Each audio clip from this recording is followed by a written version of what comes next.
கிறிஸ்துவுக்குள்ளே பிரியமான இறையுறவுகளே, இன்றைய நற்செய்தி, இன்றைய ஞாயிற்றுக்கிழமை வழிபாடு ஆனது இறை வார்த்தையின் திருவிழாவாக, இறை வார்த்தையின் ஞாயிற்றுக்கிழமையாக நாங்கள் இந்த வழிபாட்டை நாங்கள் கொண்டாடுகின்றோம்.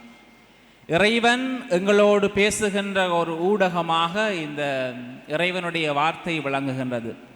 சில பேர் இருக்கிறார்கள், காலையில் எழுந்தவுடனே நியூஸ் பேப்பர் வாசிக்கிறார்கள், பத்திரிகை வாசிக்கிறார்கள்.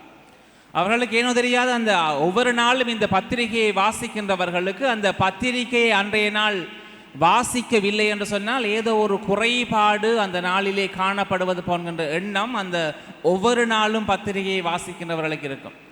சில பேர் பத்திரிகை என்றால் என்னென்று தெரியாது, இப்போதைய ஆக்களுக்கு இல்லையா? பத்திரிகை என்று சொன்னால் என்ன? அந்த பத்திரிகையிலே அன்றைய நாளிலே என்னென்ன செய்திகள் எங்களது நாட்டிலே நடைபெறுகின்றது, உலகத்திலே நடைபெறுகின்றது சொல்லி பல்வேறு விதமான செய்திகளை ஒரு இடத்திலே இருந்து அறிந்து கொள்ளக்கூடிய ஒரு வசதியை அந்த பத்திரிகை எங்களுக்கு தருகின்றது. அதே போல இறை மக்களாகிய நாங்கள் இந்த உலகத்திலே வாழ்ந்து கொண்டிருக்கின்றோம். இறைவன் எப்படி எங்களோடு பேசுகின்றார் என்று சொன்னால் பல்வேறு விதமான அனுபவங்கள் மூலமாக பேசுகின்றார். நாங்கள் கொண்டாடுகின்ற இந்த வழிபாடுகள் மூலமாக பேசுகின்றார், திருவருட்சாதனங்கள் மூலமாக பேசுகின்றார். இந்த எல்லாவற்றையும் விட ஒவ்வொரு நாளும் இறைவன் எங்களோடு பேசுகின்ற ஊடகம் என்னவென்று சொன்னால் இறை வார்த்தை. நாங்கள் அந்த வீட்டில் இருக்கும் என்று நினைக்கிறேன், எல்லாருடைய வீட்டுகளிலும் இந்த கருத்த கவர் இருக்கும், சுற்றி வர சிவப்பாக இருக்கும், எங்கேயாவது மேலையில் உயரமாக வச்சிருப்பீங்க, தட்டி பாருங்கள், பயங்கர தூசியாக இருக்கும். ஏனென்று சொன்னால் அதை திறந்து வாசித்தா தான் அதில் இருக்க தூசியெல்லாம் போகும். ஆண்டவருக்குள்ளே பிரியமானவர்களே, நாங்கள் இறைவனுடைய வார்த்தைக்கு நாங்கள் முக்கியத்துவம் கொடுக்க வேண்டிய சமுதாயத்துக்குள்ளே வாழ்ந்து கொண்டிருக்கிறோம். கடந்த வருடம் இந்த கொழும்பு மறை மாவட்டம் இறை வார்த்தைக்கு முக்கியத்துவம் கொடுக்க வேண்டிய முக்கியத்துவம் கொடுத்து எல்லா ஆலயங்களிலும் அந்த இறைவனுடைய வார்த்தையை எழுந்தேற்றம் பண்ணி வைத்து அந்த வருடம் முழுவதும் நாங்கள் இறைவனுடைய வார்த்தைக்கு முக்கியத்துவம் கொடுக்க வேண்டும் என்று சொல்லி நாங்கள் பல்வேறு விதமான தியானங்களை மேற்கொண்டோம். எத்தனை பேர் இறைவனுடைய வார்த்தையை கடந்த வருடம் முழுவதும் வாசித்தார்கள்? யாராவது சொல்லுங்க பார்ப்போம். இறைவன் எங்களோடு பேச வேண்டும், இறைவன் எங்களோடு பேசுவதற்கு ஆவலாக இருக்கின்றார். நாங்கள் என்ன செய்கிறோம்? கடவுளே வேண்டாம், எங்களோடு பேச வேண்டாம். எங்களோடு பேசுவதற்கு நிறைய பேர் இருக்கிறார்கள், உறவுகள் இருக்கின்றார்கள், சமுதாயத்திலே பிரச்சனை இருக்குது, நீர் மட்டும் எங்களோடு பேச வேண்டாம், இறைவனுடைய வார்த்தையே எங்களுக்கு வேண்டாம் என்று சொல்லி வாழ்ந்து கொண்டிருக்கின்ற சமுதாயத்துக்குள்ளே நாங்கள் வாழ்ந்து கொண்டிருக்கின்றோம். அன்பானவர்களே, இறைவனுடைய வார்த்தை எங்களுக்கு ஊட்டம் தருகின்றதாக இருக்கின்றது. ஒவ்வொரு முறையும் நாங்கள் இறைவனுடைய வார்த்தையை வாசிக்கின்ற பொழுது பல்வேறு விதமான செய்திகளை நாங்கள் பெற்றுக்கொள்ளுகின்றோம். இந்த ஒவ்வொரு முறையும் நான் இந்த பிரசங்கம் ஆயத்தப்படுத்துகின்ற பொழுது, இந்த நற்செய்தியை இன்றைய நாளை நான் வாசிக்கின்ற பொழுது இறைவன் ஏதோ ஒரு தூண்டுதலை எனக்கு ஏற்படுத்தி இந்த விடயத்தை மக்களோடு பகிரும்படி சொல்லுகின்ற ஆண்டவர் ஒரு 5 நாட்கள் 10 நாட்களுக்கு பிறகு அந்த இறைவார்த்தையை வாசிக்கின்ற பொழுது இன்னும் ஒரு விசேட சிந்தனையை மக்களோடு பகிரும்படி ஆண்டவர் எனக்கு அழைப்பு கொடுக்கின்றவராக இருக்கின்றார். வேணுமென்று சொன்ன பாருங்க, ஒரு நற்செய்தியை திருப்பி வாசித்தாலும் அந்த பலியிலே வருகின்ற குருவானவர் ஒரு பொழுதும் தான் சொல்லுகின்ற பிரசங்கத்தை மறுபடியும் சொல்லுவதில்லை. ஒரே இறைவனுடைய வார்த்தையாக இருந்தாலும் அதனுடைய சிந்தனைகள், இறைவன் எங்களுக்கு அருளுகின்ற தூண்டுதல்கள் வேறுபட்டதாக இருப்பதனாலே தான் அந்த பிரசங்கங்களாக இருக்கலாம், தியானங்களாக இருக்கலாம், வேறுபட்ட ஒன்றாக இருக்கின்றது. எனவே ஒவ்வொரு முறையும் இறைவனுடைய வார்த்தையை நாங்கள் வாசிக்கின்ற பொழுதும் இறைவன் எங்களோடு பேசுகின்றவராக இருக்கின்றார்.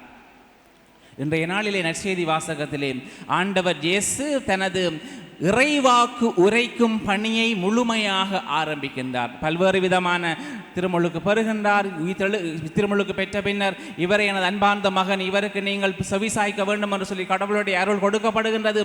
இன்றைய நாள் நற்செய்தியிலே வாசிக்கப்பட்ட பகுதி முழுமையாக இருளிலே வாழுகின்ற மக்களுக்கு ஒளியை ஏற்படுத்துவதற்கு எனது இறைவனுடைய வார்த்தையை போதனை மூலமாக பறைசாற்ற நான் வந்திருக்கின்றேன் என்று சொல்லி ஆண்டவர் இயேசு கிறிஸ்து முழுமையாக எங்களுக்கு வெளிப்படுத்துகின்றார். தனது போதனையை எதற்காக செய்கின்றார் என்று சொன்னால், நாங்கள் எல்லாரும் இருட்டுக்குள்ளே வாழ்ந்து கொண்டிருக்கின்றோம். இருட்டுக்குள்ளே சோகங்களோடும் கவலைகளோடும் துன்பங்களோடும் கஷ்டங்களோடும் பிரச்சனைகளோடும் வாழ்ந்து கொண்டிருக்கின்றோம். ஆனால் ஆண்டவருடைய வார்த்தை எங்களுக்கு ஒளியை நோக்கி அழைத்து செல்லுகின்றதாக இருக்கின்றது.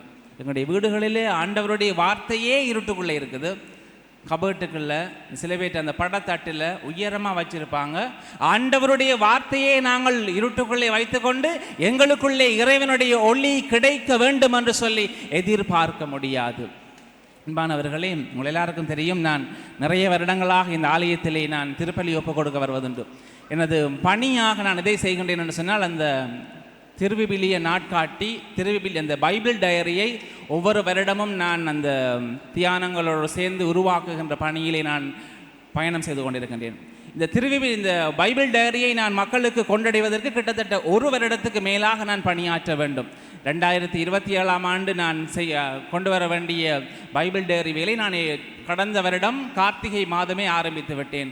இந்த தியானங்கள் எழுத வேண்டும், அந்த நற்செய்தி பகுதியை ஆரம்பிக்க வேண்டும். இப்படியாக எதற்காக இந்த பைபிள் டைரி மக்களிடம் செல்ல வேண்டும் என்று சொல்லி ஆசைப்படுகின்றோம் என்று சொன்னால், ஒவ்வொரு நாளும் எங்களுடைய அன்றாட வேலைகளை ஆரம்பிப்பதற்கு முன்னர் ஆண்டவர் எனக்கு என்ன வார்த்தைகளை சொல்லுகின்றார் என்று வாசிக்க வேண்டும் என்பதற்காகத்தான் இந்த கத்தோலிக்கர்களாகிய நாங்கள் இறைவனுடைய வார்த்தையை வாசித்து முடித்த பின்னர் எங்களுடைய அன்றாட காரியங்களை செய்ய ஆரம்பிக்கின்ற பொழுதும் அதிலே ஆண்டவருடைய உறவாடுதல் எங்களுக்கு கிடைக்கின்றது.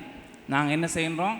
காலையில் எழும்பும் பொழுது அந்த தலானிக்கு கீழே கையை வச்சு அந்த மொபைல் ஃபோனை எடுத்து அதுக்குள்ளே இருக்கிற என்ன வாட்ஸ்அப் மெசேஜ் இரவு ஃபுல்லாக வந்திருக்குது, யூடியூப்பில் யார் ரீல்ஸ் போட்டுக்கிறாங்க, டிக்டாக்கில் யார் வீடியோ போட்டுக்கிறாங்கன்ட்டு பார்த்து கண்ணை திறந்து தான் எங்களுடைய நாளை ஆரம்பிக்கின்ற பொழுதும் எங்களுடைய நாள் ஒரு பூரணம் இல்லாத நாளாக அமைகின்றது. ஆண்டவர் சொல்லுகின்றார், நீ எதை கொண்டு உனது நாளை ஆரம்பிக்கின்றையோ அதுவே உனது நாளாக அன்றாட அனுபவமாக இறைவனுடைய அரும் செயலாக இருக்கின்ற பொழுது காலையில் எழும்பி டிக்டாக்கை பார்த்து எங்களுடைய அன்றாட செயல்பாடுகளை ஆரம்பிப்போம் என்று சொன்னால் ஆண்டவருடைய ஆசீர்வாதத்தை நாங்கள் கேட்கின்ற பொழுது அதிலே பூரணமாக இறைவனுடைய அருளை பெற முடியாத காலத்துக்குள்ளே வாழ்ந்து கொண்டிருக்கின்றோம். அன்பானவர்களே, ஆண்டவர் இன்றைய நாளில் எங்களுக்கு சொல்லுகின்றார், நாங்கள் ஒவ்வொரு நாளும் காலையில் எழும்பி ஒரு சிறு பகுதி பைபிளை, இறைவனுடைய வார்த்தையாக இருக்கலாம், பைபிள் டைரியாக இருக்கலாம், ஒரு சிறு பகுதியை நாங்கள் வாசித்து அந்த இறைவனுடைய வார்த்தை எனக்கு என்ன செய்தியை சொல்லுகின்றது.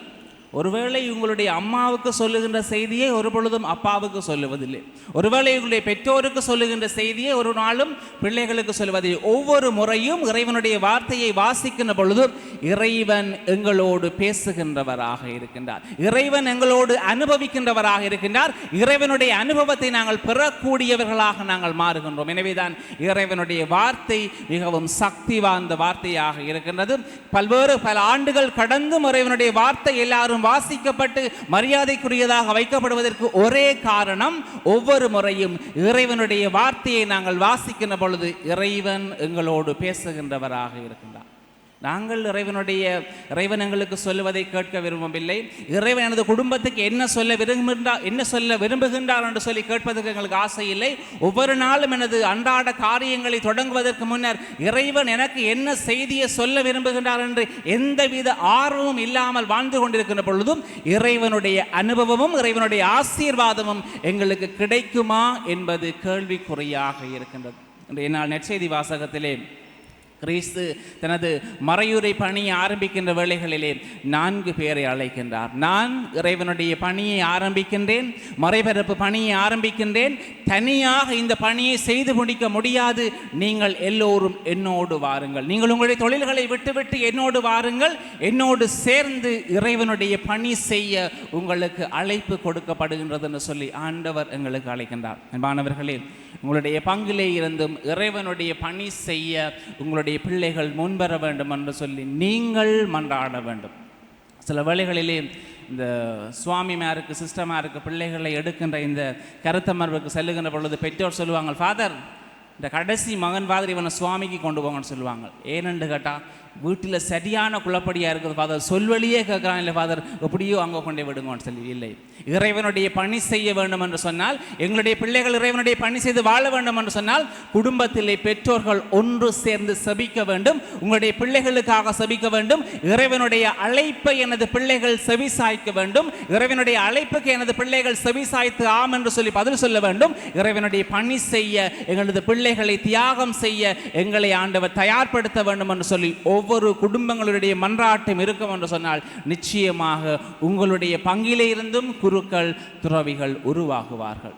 எங்களுடைய இறைவனுடைய வார்த்தை எங்களுக்கு ஊட்டப்படுத்துகின்றதாக இருக்கின்றது, எங்களுக்கு வல்லமை தருகின்றதாக இருக்கின்றது, எங்களை வழிநடத்துகின்றதாக இருக்கின்றது. எங்களுடைய அன்றாட காரியங்களை செய்வதற்கு முன்னால் இறைவனுடைய வார்த்தையை வாசிப்பதற்கு நாங்கள் ஆரம்பிப்போம். அதே போல எங்களுடைய குடும்பங்களிலே இறைவனுடைய பணி செய்ய, இறைவனுடைய அருள் கிடைக்க, இறைவனுடைய பணி செய்ய முன்வர எங்களது சிறுவர் சிறுமிகளை நாங்களாக முன்வந்து கொடுப்பதற்கு இறைவனிடம் மன்றாடுவோம். அனைவரும் எழுந்து நின்று எங்களுடைய